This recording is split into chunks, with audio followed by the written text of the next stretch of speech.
Sir, আমি আপনাকেই phone করতে যাচ্ছিলাম। তোমার আর কতক্ষণ লাগবে? আপনি এটা ধরে নিতে পারেন গন্তব্যে আমরা পৌঁছে গেছি। বলছো লোকের কাছাকাছি দেখতে পাচ্ছ? হ্যাঁ, দেখতে পাচ্ছি তো। Tendering and estimating department.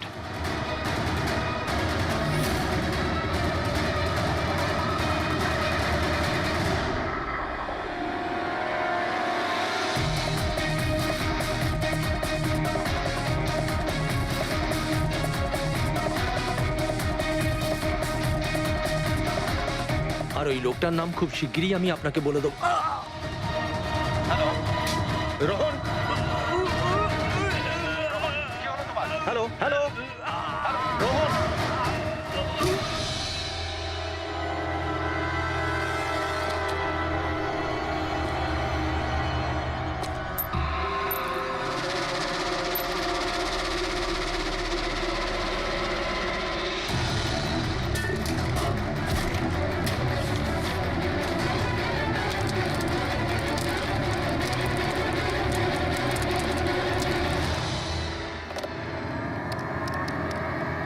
Hello, police station.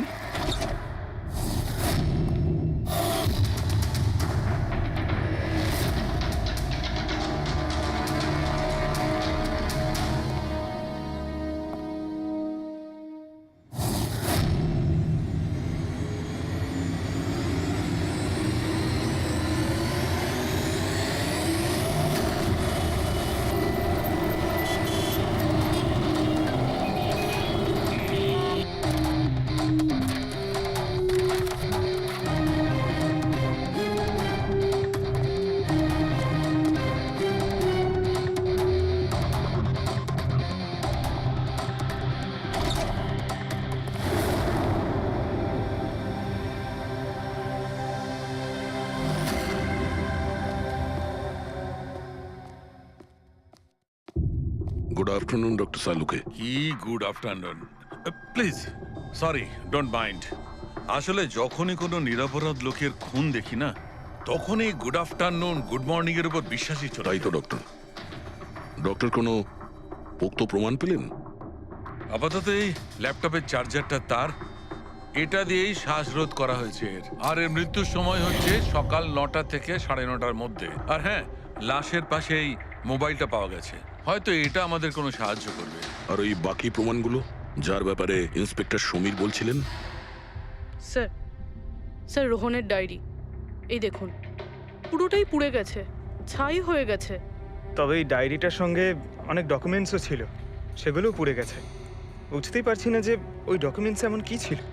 নিশ্চয়ই এর মধ্যে এমন কিছু ছিল যার জন্য ওই খুনি প্রবলেমে পড়তো, তাই প্রমাণ জ্বালিয়ে দিয়েছে আর এই রোহনকেও মেরে দিয়েছে।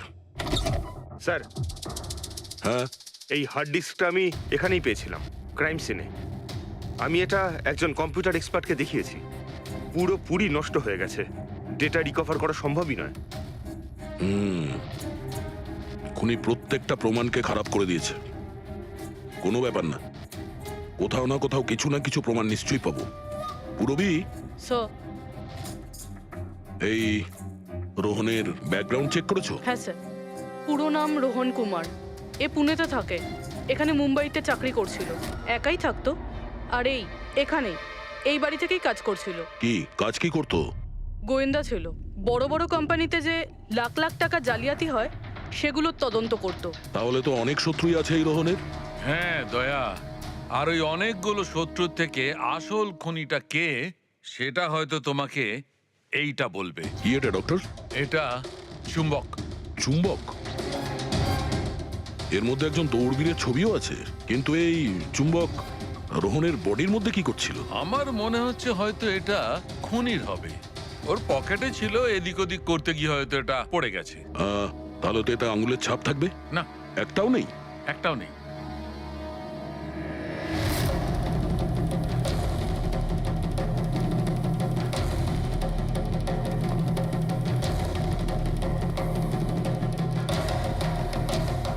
খুনি মনে হয় এখান থেকে এসছে। পুরবি, স্যার। এই রোহন এই মুহূর্তে কার জন্য কাজ করছিল? স্যার, ডিএনডি বিল্ডকম লিমিটেডের জন্য। BND Buildcom limited? এটা তো ইঞ্জিনিয়ারিং আর কনস্ট্রাকশনের 1 নম্বর কোম্পানি শহরের। হ্যাঁ স্যার, এই দেখুন, এই ভাঙা হার্ড ডিস্কটার উপরেও ওই কোম্পানিটারই স্টিকার লাগানো রয়েছে। আর মারা যাওয়ার ঠিক আগে এই রোহন এই কোম্পানির সিইও মিস্টার হিতেশের সাথে ভিডিও কলে ছিল। আর স্যার এই লোকাল পুলিশ স্টেশনেই হিতেশে কমপ্লেন করেছিল।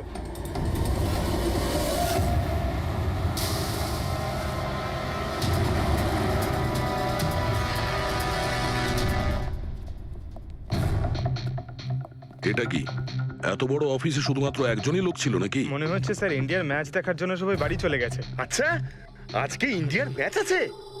স্কোরটা কি হলো? কোহলি সেঞ্চুরি করতে যাচ্ছে। কি বলছেন স্যার? আপনি কি করে জানলেন? বাইরে ওয়াচম্যান কমেন্ট্রি শুনছিল। ও। ইনভেস্টিগেশন করতে এসেছি, চোখ কান খোলা রাখতে হবে। স্যার, হিতেশের cabin. Mister Hitesh, hi, CID. Please বসুন। আমি আপনাদেরই অপেক্ষায় ছিলাম। শুরু থেকে বলুন সবকিছু। 6 মাস আগে আমি রোহনকে কাজে রাখি। গত 5 বছর ধরে আমাদের কোম্পানিতে যে লোকসান হচ্ছে তা আগে কখনো হয়নি। কি ধরনের ক্ষতি? লোকসানের লিস্ট তো বলে শেষ করা যাবে না। যে টেন্ডারগুলো আমাদের কোম্পানির পাওয়া উচিত ছিল সেগুলো হাত থেকে বেরিয়ে যাচ্ছিল। এই দেখুন, 1100 কোটির রিফাইন্ডিং কন্ট্রাক্ট, 37 কোটির রেলওয়ে কন্ট্রাক্ট, আর 800 কোটির পাওয়ার ট্রান্সমিশন কন্ট্রাক্ট। এটাও তো হতে পারে যে যে সমস্ত কোম্পানি এই কন্ট্রাক্টটা পেয়েছে ওরা আপনার থেকে কম কোট দিয়েছে। সেটাই তো আমি বলতে চাইছি স্যার। যদি অন্য অন্য কোম্পানি এই টেন্ডার পেতো তাহলে ব্যাপারটা অন্য ছিল, কিন্তু এই সমস্ত কন্ট্রাক্ট একটা মাত্র কোম্পানিই পেয়েছে। আর সবচেয়ে বড় কথা হলো তাদের অ্যামাউন্ট আমাদের দেওয়া অ্যামাউন্টের থেকে মাত্র 1000 টাকা কম। শুধুমাত্র 1000 টাকা কম? কোন কোম্পানি এটা? XPL infrastructure. XPL infrastructure. তাহলে আপনার মনে হচ্ছে যে আপনার কোম্পানিতে এমন কেউ বেইমান আছে যে স্যালারি আপনার থেকে নেয় কিন্তু কাজ এক্সপিএল এর জন্য করে? 100% কেউ না কেউ তো অবশ্যই আছে। আর রোহন ওই লোকটার খুব কাছাকাছি পৌঁছে গিয়েছিল। ওর লাস্ট ফোন কলে আমায় এটাও বলেছিল যে সেই বেইমান এস্টিমেটিং অ্যান্ড টেন্ডিং ডিপার্টমেন্টের লোক। আচ্ছা, এই ক্রাইম সিন থেকে আমরা এই ড্যামেজড হার্ড ডিস্কটা পেয়েছি। কি আছে এর ভেতরে? স্যার, এটা আমাদের কোম্পানির গত 5 বছরের CCTV footage, call logs, emails, আমাদের কোম্পানিতে কত এমপ্লয়িজ আছে, সমস্ত ইনফরমেশন এতে ছিল। তাহলে এর কপি নিশ্চয়ই আছে আপনার কাছে? আগে হ্যাঁ আছে। আমরা ওটা আমাদের সঙ্গে নিয়ে যাব। শিওর।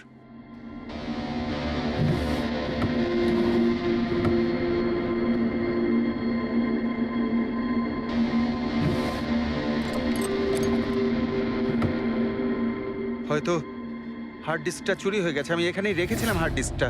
কি? আপনার কেবিনের ভেতর থেকে কোনো জিনিস কি করে চুরি হয়? হয়তো আমার অনুপস্থিতিতে কেউ এসেছিল আর এখান থেকে। কিন্তু আপনার অফিসে সিসিটিভি ক্যামেরা লাগানো নেই কেন? কখনো দরকারই পড়েনি স্যার। প্রয়োজন বলে আসে না, এখন পড়লো তো প্রয়োজন। Sorry sir. আর হ্যাঁ মিস্টার হিতেশ, আপনার কোম্পানিতে যত এস্টিমেটিং আর টেন্ডারিং ডিপার্টমেন্ট আছে, যত লোক আছে, আমরা তাদের সঙ্গে কথা বলবো। স্যার, আজকে ওই ডিপার্টমেন্টের কোনো এমপ্লয়ি কাজে আসেনি। কেন? সবাইকে ছুটিতে গেছে? আসলে ওরা প্রত্যেকেই ম্যারাথন রেসে পার্টিসিপেট করতে গেছে, যেটা সকাল 7টা থেকে 11টার মধ্যে হবে। কি? সবাই ওই ম্যারাথন রেসে দৌড়তে গেছে? হঠাৎ করে সবাই এরকম রানার হওয়ার স্বপ্ন দেখছে কেন? আসলে আমাদের কোম্পানি এই ম্যারাথন রেসটা স্পন্সর করছে, তাই আমাদের এমপ্লয়ীদের এটা বাধ্যতামূলক ছিল ওখানে পার্টিসিপেট করা। শুধু তারাই পারবে না যাদের হাঁটুতে বা অন্য কোনো সমস্যা আছে। তো আপনারও সমস্যা আছে হাঁটুতে? হ্যাঁ। আচ্ছা আচ্ছা, এই ডিপার্টমেন্টে কতজন কাজ করে? 10 জন। আর এই 10 জনই ম্যারাথন রেসে গেছে? হ্যাঁ স্যার, যদি কেউ না যেত আমি অবশ্যই জানতে পারতাম স্যার। স্যার, হুম, যদি পুরো ডিপার্টমেন্টের সবাই ম্যারাথনে দৌড়চ্ছিল যখন রোহনের খুন হয়েছিল, তাহলে খুনটা করলো কে? হতে পারে ওই কন্ট্রাক্ট কিলার। 1 মিনিট। মিস্টার হিতেশ, আপনার কাছে এই ম্যারাথন রেসের কোনো ব্রোশিয়া, কোনো লেটার আছে? ইয়েস স্যার, আমি আনছি। কি হলো স্যার? চুম্বকে ওই দৌড়ানোর লোকটা, ম্যারাথন রেস, এক্ষুনি জানতে পারবো। এই নিন sir. Thank you. You are welcome sir. দেখেছো, এটাই হলো ওই চুম্বকের রহস্য। যেটা ক্রাইম সিনে পাওয়া গেছে সেটা ম্যারাথন রেসে। মানে স্যার, ও ম্যারাথন রেসে দৌড়চ্ছিল, রোহনকে খুন করার জন্য ও রেস ছেড়ে দিয়ে ওর বাড়ি চলে যায়। মনে তো হচ্ছে এইরকমই। স্যার, এই বিপ ম্যাগনেট জার্সির ওপর লাগানো হয়। সঞ্জু স্যারকে একটু বুঝিয়ে দাও। দেখুন স্যার, এই ম্যাগনেটটাকে এখানে এইভাবে লাগিয়ে দিতে হবে। সেম এরকমই আরেকটা নেওয়ার পরে জার্সির ভেতর থেকে আমরা নিয়ে নেব, আর এটাকে আমরা এইভাবে লাগিয়ে দেবো। সেম আরেকটা এইভাবে নিয়ে এটাকে নিয়ে আমরা এইভাবে লাগিয়ে দেবো, আর এটা এইভাবে লক হয়ে যায়। আগে আমরা সেফটি পিন ইউজ করতাম, কিন্তু দু একবার রানার্সের চোট লেগেছিল, তাই আমরা এই ম্যাগনেট টেকনিকটার ব্যবহার করছি। এই ম্যাগনেট আর রেসিং হুইপ আপনি সব প্রতিযোগীকেই দিয়েছিলেন? ইয়েস স্যার, সবাইকে জানিয়ে দেওয়া হয়েছিল, বলাও হয়েছিল রেস শেষ হয়ে যাওয়ার পরে সব ম্যাগনেটগুলোকে ফেরত দিয়ে দিতে। তাহলে কারা কারা এই ম্যাগনেট ফিরিয়ে দেয়নি? স্যার, অনেকেই দেয়নি, কেউ ফেলে দিয়েছিল, কেউ বা হারিয়ে ফেলেছিল, আর এক একজনের দায়িত্বও ছিল না যে জিনিসটাকে ফেরত দিতে হবে। একটা কথা তো শিওর, কেউ রেস মাঝপথে ছেড়ে দিয়েছিল, গিয়ে খুন করে আবার ফিরে এসেছে। কিন্তু স্যার, রেস তো অনেক লোকেই মাঝখানেই ছেড়ে দিয়েছিল, কিন্তু এটা কি করে জানা যাবে যে তাদের মধ্যে রোহনকে কে মেরেছে? ওই 10 জনের মধ্যেই কেউ হবে যারা ক্যান্টিন ডিপার্টমেন্ট আর এস্টিমেটিং ডিপার্টমেন্টে কাজ করছিল। কিন্তু স্যার, ওই 10 জনের মধ্যে রেস মাঝপথ থেকে ছেড়ে দিয়েছিল, এটা কিভাবে জানতে পারবো? জানা যেতে পারে স্যার। কি করে? স্যার, আমরা প্রত্যেকটা প্রতিযোগীর মাথায় গোপ্রো ক্যামেরা লাগিয়েছিলাম, আর সেটা থেকে জানা যেতে পারে কে মাঝপথে ছেড়ে দিয়েছিল। ওয়ান্ডারফুল।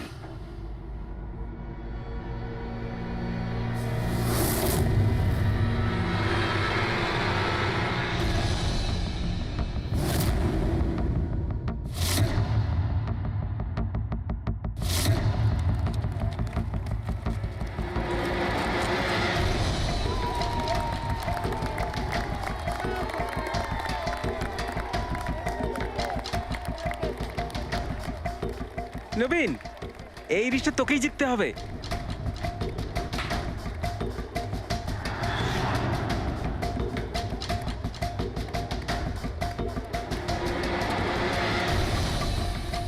রান।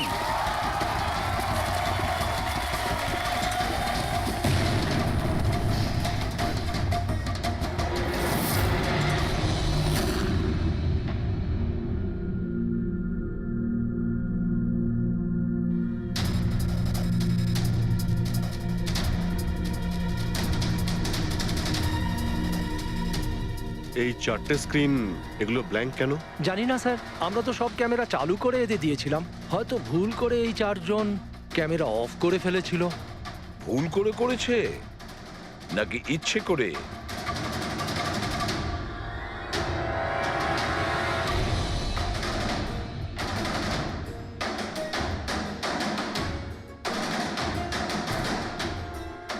এদের মোটিভটা কি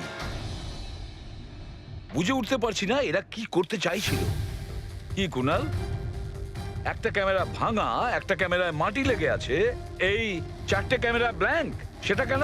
জানি না স্যার। ওইসব জানি নাটা নিয়ে বললে হবে না। এই সব কটা ক্যামেরা 10-এ 10 আমার চাই।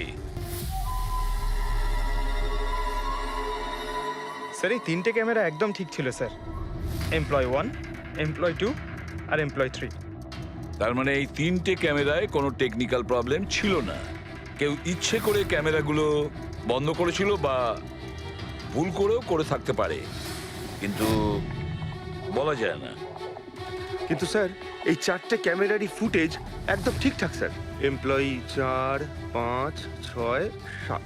তাহলে এবার যাই প্রবলেম ক্যামেরাতে।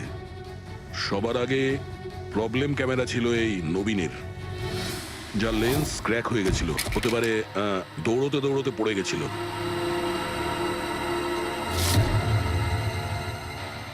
হ্যাঁ, আর স্যার, দ্বিতীয় প্রবলেমের ক্যামেরা, মুক্তিরটা, যে রেসের মাঝখানে দাঁড়িয়ে নিজের জুতোর ফিতে বাজছিল। হ্যাঁ, তারপরে ফিতে বাঁধার পরে ওই হাতটাই নিজের লেন্সে লাগায়, আর লেন্সে সমস্ত পিকচারটাই ঝাপসা হয়ে যায়। কিন্তু স্যার, এই মাটি ইচ্ছে করে লাগিয়েছে নাকি ভুল করে?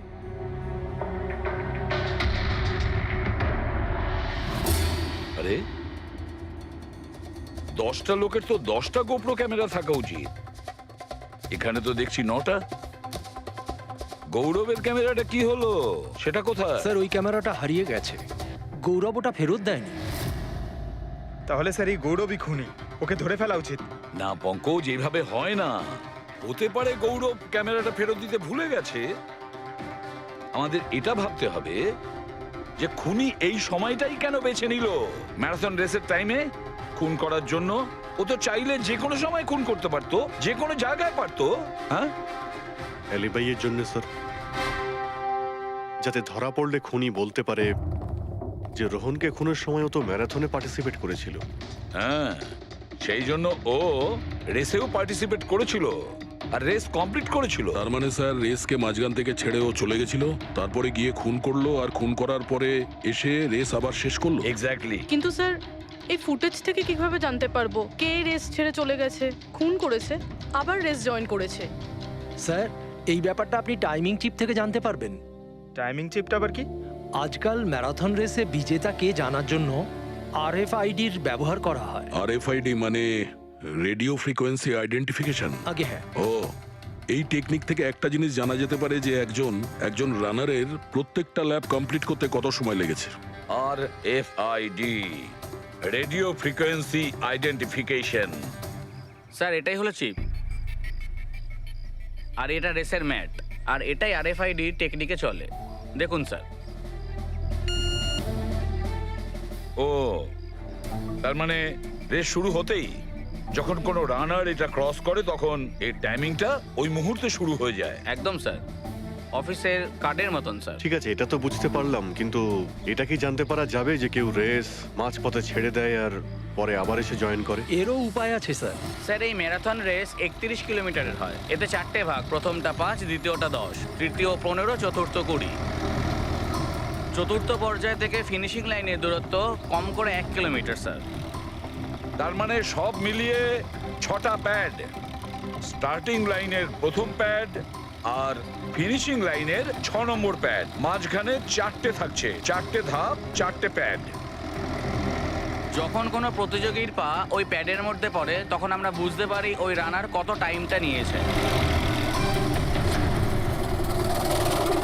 তাহলে কে রেস মাঝপথে ছেড়েছিল আর কে ছেড়ে যায়নি এটা জানা গেলে এটাও জানা যাবে যে একটা ধাপ থেকে আরেকটা ধাপে যাওয়ার সময় কোন রানারের সব থেকে বেশি সময় লেগেছিল। সবকটারই টাইমিংটা চেক করতে হবে। জানা তো যাবে সে কে যে মাঝপথে রেস ছেড়ে আবার জয়েন করেছে। পুরবি, স্যার স্যার আমাদের প্রথম কচ্ছপ হলো এই নবীন।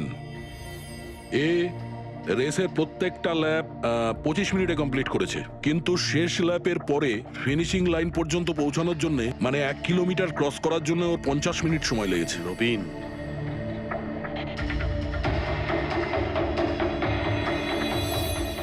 আর স্যার এই মুক্তি, এর টাইম তো রেকর্ডই হয়নি। 15 থেকে 20 কিলোমিটারের মাঝের ধাপ।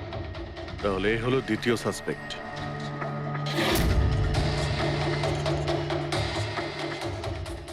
মুক্তি।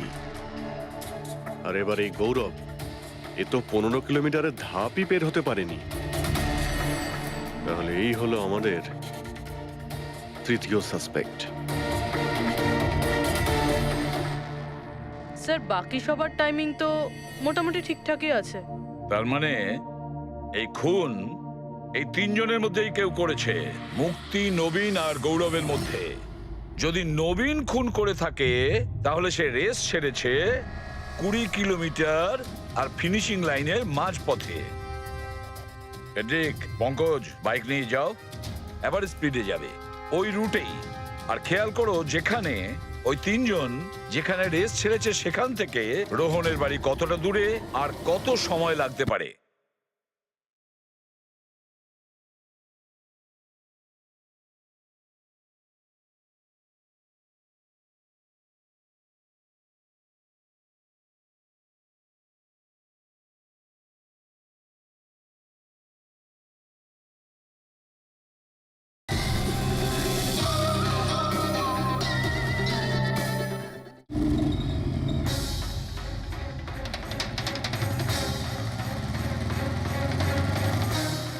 কিলোমিটারের মার্ক থেকে আসছি স্যার। এটা 10 কিলোমিটার। হ্যাঁ, মুক্তি বোধহয় এখানেই কোথাও দাঁড়িয়েছিল, 10 আর 15 কিলোমিটারের মার্কের মাঝখানে। এই আমি স্টপ ওয়াচটা অন করলাম আর আমি চললাম রোহনের বাড়ি। থাম পঙ্কজ, এই রাস্তাটা দিয়ে। এই রাস্তা দিয়ে? হ্যাঁ, এই রাস্তাটা। চলুন। আরে আস্তে চালা না। হ্যাঁ। আরে, আরে,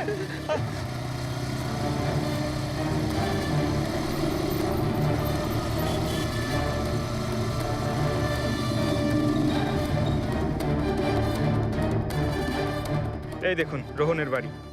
মুক্তি নিশ্চয়ই রোহনের ঘরে পিছনের জানলা দিয়ে ঢুকেছিল।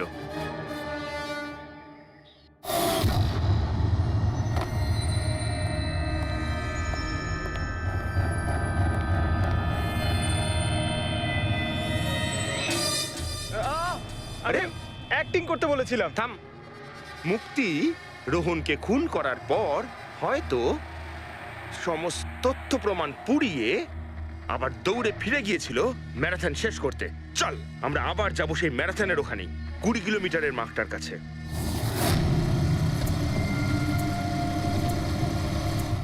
স্টপ ওয়াচের টাইম দেখে নিন স্যার। 26 মিনিট।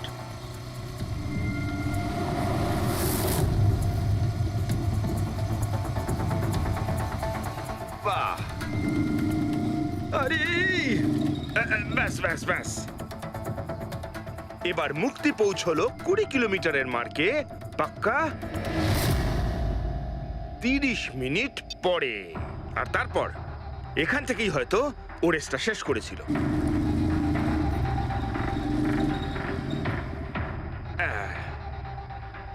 এবার শোন, গৌরব যদি খুন করে থাকে তাহলে ও রেসটা এখানেই ছেড়েছিল, 10 আর 15 কিলোমিটার মার্কের মাঝামাঝি।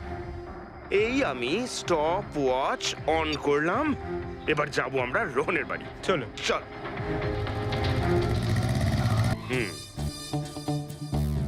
হ্যাঁ, একদম পুরো বিশ্বাস আছে আমার। Excuse me. এই ছাড় ছাড় ছাড় ছাড়, আরে আরে আরে মরে যাবো তো। চল।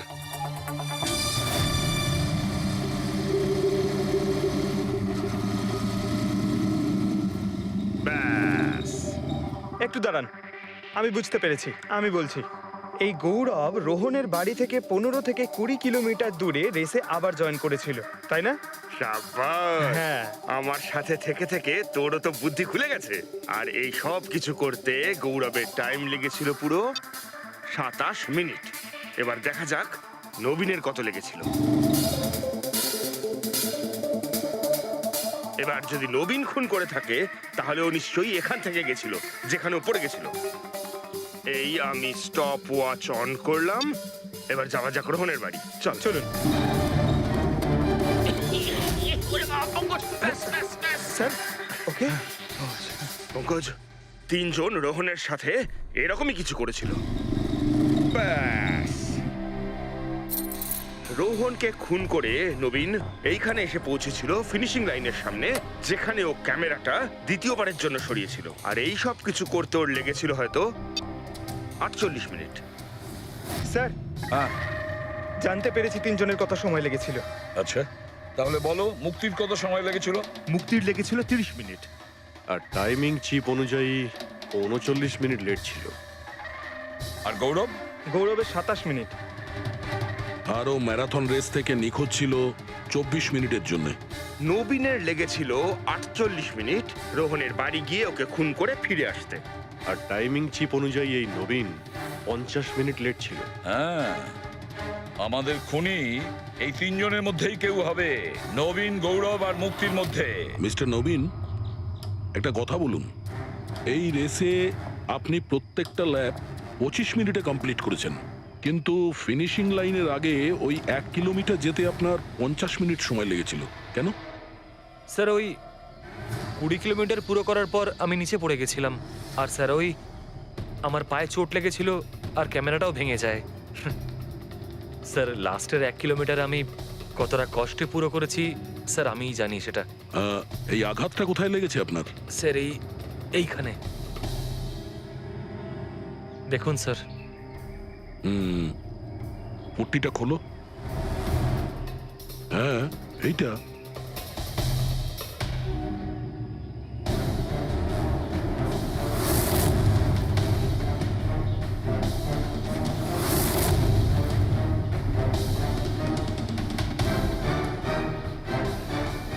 স্যার এবার আপনার বিশ্বাস হয়েছে যে আমি কোনো দোষ করিনি? নির্দোষ যদি হও এত ঘাবড়ে যাচ্ছ কেন? ঘাম হচ্ছে, অনেকটা নার্ভাস লাগছো তুমি, হ্যাঁ? মাটি কেন লাগিয়েছিলে ক্যামেরাতে? জানি না, ভুল করে লেগে গিয়েছিল। ভুল করে? 15 থেকে 20 কিলোমিটার ধাপও ভুল করে ছেড়ে দিয়েছিলে নাকি? আমি তো কোনো ধাপই ছাড়িনি, সমস্ত ধাপই পুরো করেছি। কিন্তু টাইমিং চিপ তো অন্য গল্প বলছে। টাইমিং চিপ খারাপও তো হতে পারে। আপনি একজন মেশিনের উপর বিশ্বাস করবেন নাকি একজন জীবন্ত মানুষের উপর? আচ্ছা, তোমার গোপ্রো ক্যামেরাটা কোথায় গেল? তুমি তো ওদের ওটা ফেরত দাওনি। ওটা তো হারিয়ে গেছে স্যার। হারিয়ে গেছে? কি করে হারিয়ে গেল ভাই? জানি না স্যার, ওই রেসের মাঝখানে হঠাৎ করে দেখলাম ক্যামেরাটা ছিলই না, জানি না কোথায় পড়ে গেছে। আচ্ছা, আর ওই 15 কিলোমিটারের ধাপটাও কি হারিয়ে গিয়েছিল? ওটাকে তো পার করনি তুমি। স্যার আমি পুরো রেস কমপ্লিট করেছি। মিথ্যে কথা বলবে না। রেসের মাঝে কোথায় গিয়েছিলে? কোথাও যায়নি স্যার, আমি তো পুরো রেস কমপ্লিট করেছি, কোথাও যায়নি স্যার। আচ্ছা, স্যার মনে হচ্ছে নবীনই, কারণ আমি যখন ওকে জিজ্ঞাসাবাদ করছিলাম তখন ওর মুখ একদম ফ্যাকাশে হয়ে গেছিল, হাত পা কাঁপছিল ওর। এই গৌরবও কম নয়। ও বললো জানি না কি করে ক্যামেরাটা হারিয়ে গেছে। আরে এত বড় একটা ক্যামেরা পড়ে গেলে সেটা কেউ জানতে পারবে না স্যার। বস, তোমার কথাটা ঠিকই, কিন্তু নবীন। নবীনের একটু আঘাত লেগেছে না? হ্যাঁ স্যার, আঘাত তো ওর লেগেছে। স্যার আমার মনে হচ্ছে ও মিথ্যে কথা বলছে। স্যার আমার মনে হচ্ছে মুক্তি মিথ্যে বলছে। ও জেনে শুনেই ক্যামেরায় মাটি লাগিয়েছিল, কারণ নিশ্চয়ই এমন কিছু আছে যেটা ও আমাদের থেকে লুকোতে চাইছে। হ্যাঁ, এটাও হতে পারে, কারণ ক্যামেরায় যদি ভুল করে মাটি লেগে যেত তাহলে আরো সবার ক্যামেরাতে লাগতে পারতো ভুল করে। গোলমাল আছে, এই তিনজনের মধ্যে কোনো না কোনো গোলমাল তো নিশ্চয়ই আছে। খুনি এই তিনজনের মধ্যেই কেউ একজন। নবীন, আমাকে ওই জায়গাটা দেখাও যেখানে তুমি এক্স্যাক্টলি পড়েছিলে। কিভাবে পড়েছিলে? আসুন স্যার। কিন্তু স্যার আমার পায়ে খুব ব্যথা আছে, আপনি একটু সাহায্য হ্যাঁ, করবেন আমাকে? নিশ্চয়ই নিশ্চয়ই, এসো।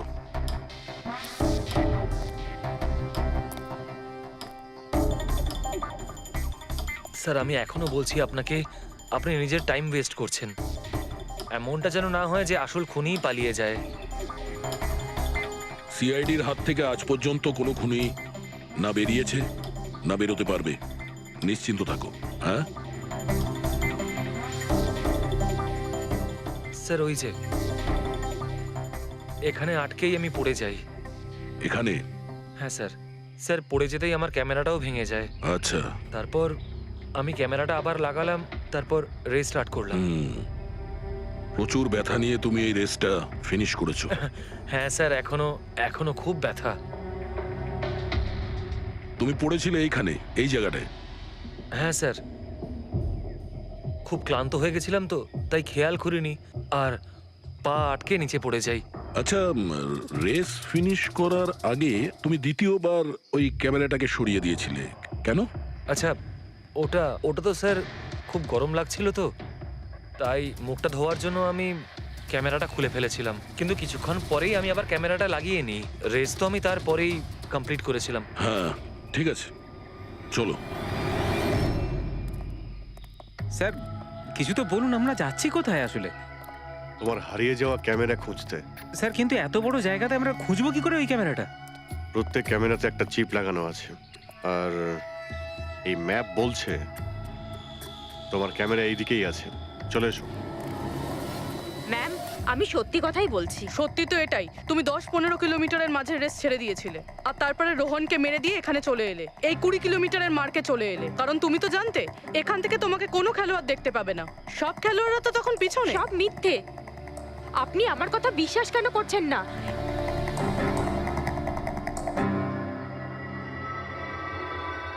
কি কি খুঁজছো? আমি কিছু তো না। কিছু আছে ওখানে? না, কিছু না। আচ্ছা, ওই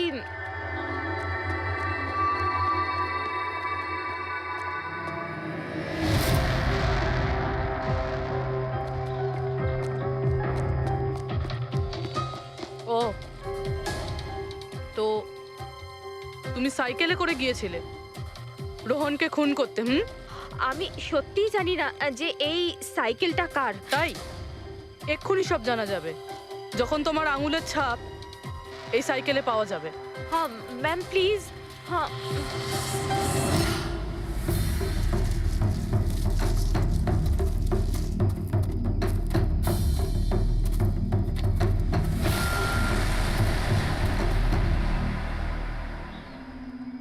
এই হলো ক্যামেরা।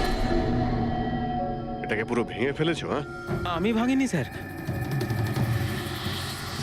দুটো ক্যামেরা।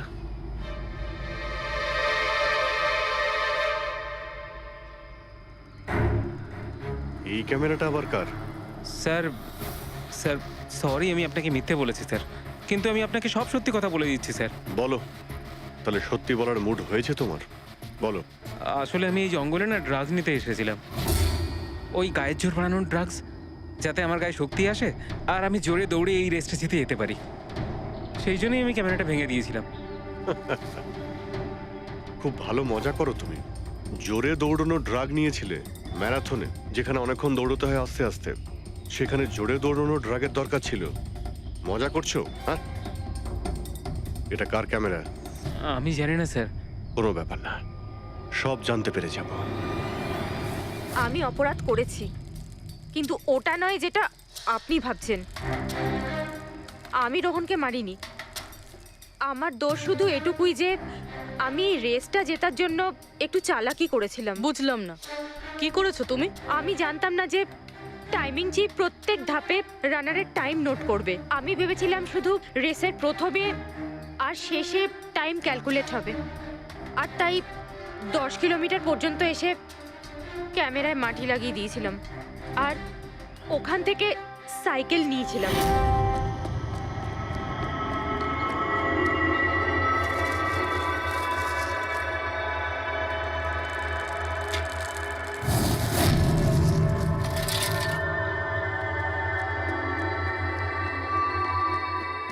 কিন্তু রেস শেষ হতেই সিআইডি ওখানে চলে এলো আর আমি ওখান থেকে সাইকেলটা সরানোর সুযোগই পাইনি। এত কিছু করেছো শুধু একটা রেস জেতার জন্য? আসলে অফিসে বেট ধরা হয়েছিল যে আমাদের ডিপার্টমেন্টে যে রেসটা জিতবে তাকে সবাই কন্ট্রিবিউট করে 5 লাখ টাকা দেবে। আমার টাকার খুব দরকার ছিল, তাই আমি। এটা দীপ্তির ক্যামেরা। এই দুটো ক্যামেরা তোমরা কেন ভেঙেছিলে? স্যার আসলে আমরা এই রেসে এসেছিলাম যাতে একে অপরের সাথে সময় কাটাতে পারি, কিন্তু তারপরে খেয়াল হলো যে আমাদের প্রেমের কথাবার্তা সব ওই গোপ্রোতে রেকর্ড হচ্ছে স্যার। কখন থেকে ফলো করছে। শোন না, তোকে খুব সুন্দর লাগছে। দাঁত ছাড়ো তো। কি হলো? গোপ্রোতে সব রেকর্ড হচ্ছে। ও গড, এখন কি করব? হ্যাঁ, একটা কাজ করা যাক, চল আমার সঙ্গে। হ্যাঁ,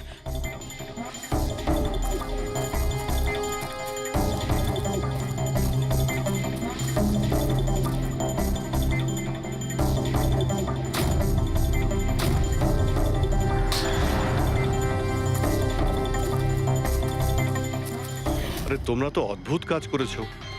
আরে এতে তো কোনো সাউন্ড রেকর্ডই হয় না। তোমরা তো বোকার মতো কাজ করেছিলে। হয়তো কে দুটো ক্যামেরা ভেঙে দিয়েছো। কি স্যার, এতে কিছু রেকর্ড হয়নি?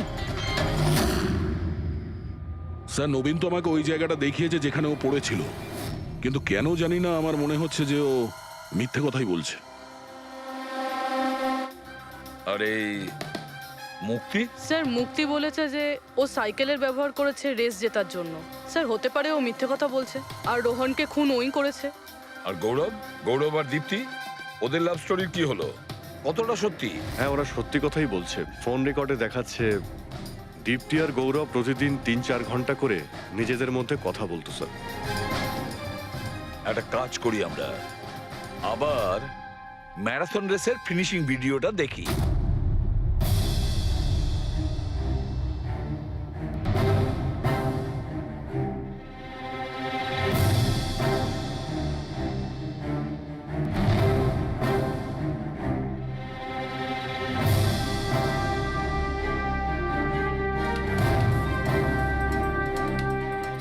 তার মানে গৌরবের ঠিক পরেই এই দীপ্তি ঢুকেছিল।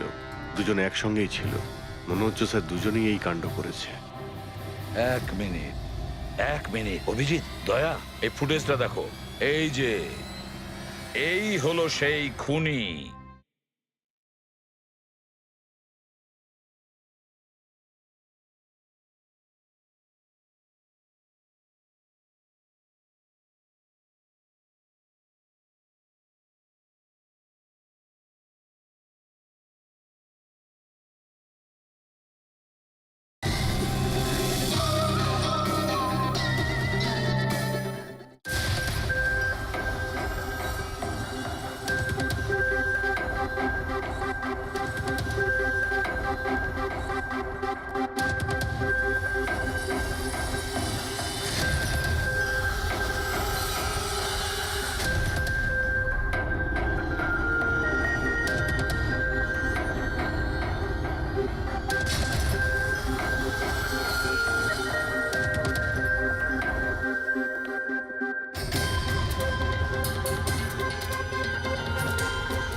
স্যার, আমাদের এখানে কেন ডাকা হয়েছে? খুনির নাম বলবার জন্য। স্যার, সত্যি খুনি ধরা পড়েছে? তাহলে তাহলে বলুন না স্যার, কে খুনি? আরে বলবো, একটু ধৈর্য ধরো। মুক্তি, 5 লাখ টাকার জন্য তুমি বেইমানি করেছো। 5 লাখ টাকার জন্য। আর গৌরব, তুমি হ্যাঁ? তুমি তো তোমার ভালোবাসা লুকোনোর জন্য বেইমানি করেছো। আর নবীন, তুমি চলো, তোমাকে আবার দেখাচ্ছি, রেসের একটা পার্ট দেখাচ্ছি। খুব ভালো করে দেখো আর বলো কোথায় ভুল আছে, বলো।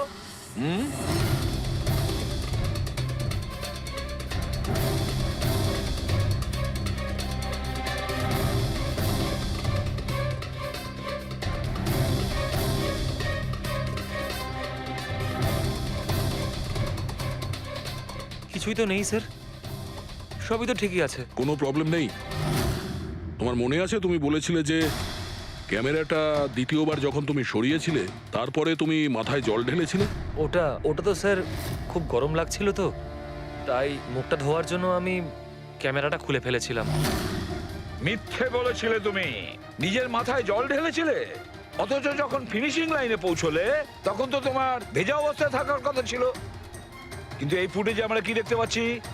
তুমি শুকনো অবস্থায় দৌড়চ্ছ। হয়তো জল শুকিয়ে গেছিল। বর্ষাকালে অত তাড়াতাড়ি জল শুকিয়ে গেল, অদ্ভুত ব্যাপার। তাহলে নবীন, তোমাকে আরো একটা ফুটেজ দেখাই, এই গল্পের শেষ অংশ। বলো, এটা দেখে তোমার কি মনে হচ্ছে?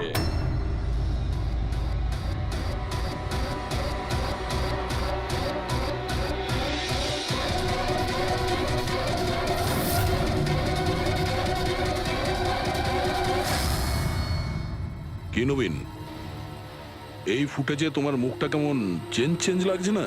হ্যাঁ, অন্যরকম তো দেখাবেই, কারণ এই মুখটা নবীনের নয়, ওর ভাই প্রবীণের।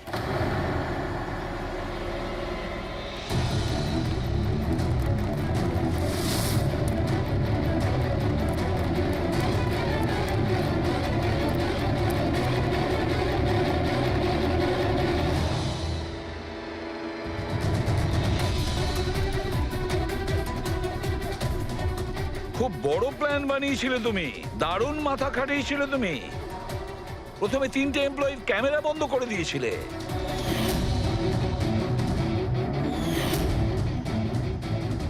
আর তারপরে নিজের গোপ্রো ক্যামেরা নিচে ফেলে দিয়েছিলে যাতে লেন্সটা ভেঙে যায়। আর তারপর নবীন নিজের ক্যামেরাটাকে খুলে পরিয়ে দিল নিজের ভাইকে, মানে প্রবীণকে।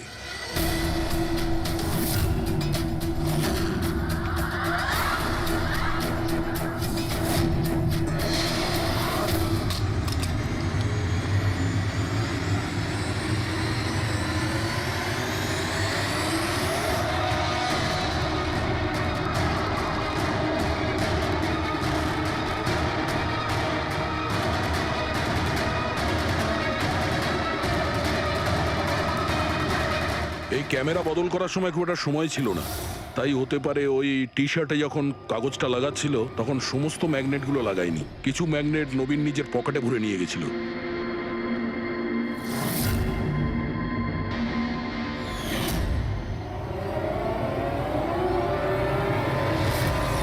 নবীন রেস ছেড়ে বেরিয়ে যায় রেইনকোট পরে আর পৌঁছে যায় রোহনকে খুন করার জন্য। কিন্তু ও কি করে জানবে যে রোহনকে মারার সময় ম্যারাথন রেসের ওই ম্যাগনেটই ওকে ফাঁসিয়ে দেবে?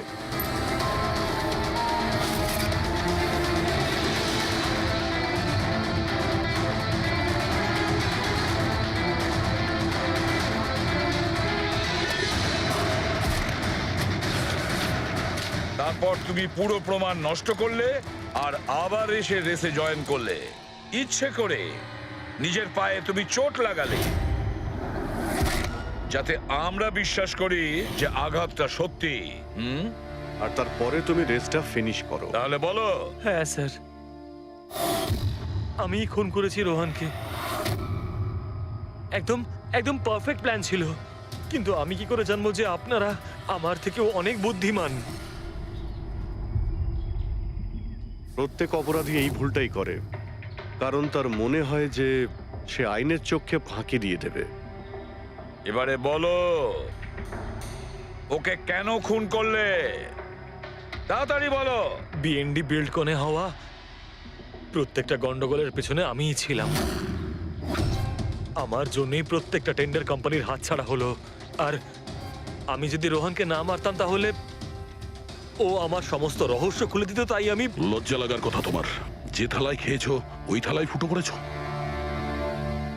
আর সেই পাপ লুকোনোর জন্য তুমি রোহনকে খুন করে দিয়েছো। আইন তোমাকে কঠোরতম শাস্তি দেবে। আশা করি ততদিনে ফাঁসির অর্ডার এসে যাবে। নিয়ে যাও এদের।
স্যার, আমি আপনাকেই ফোন করতে যাচ্ছিলাম।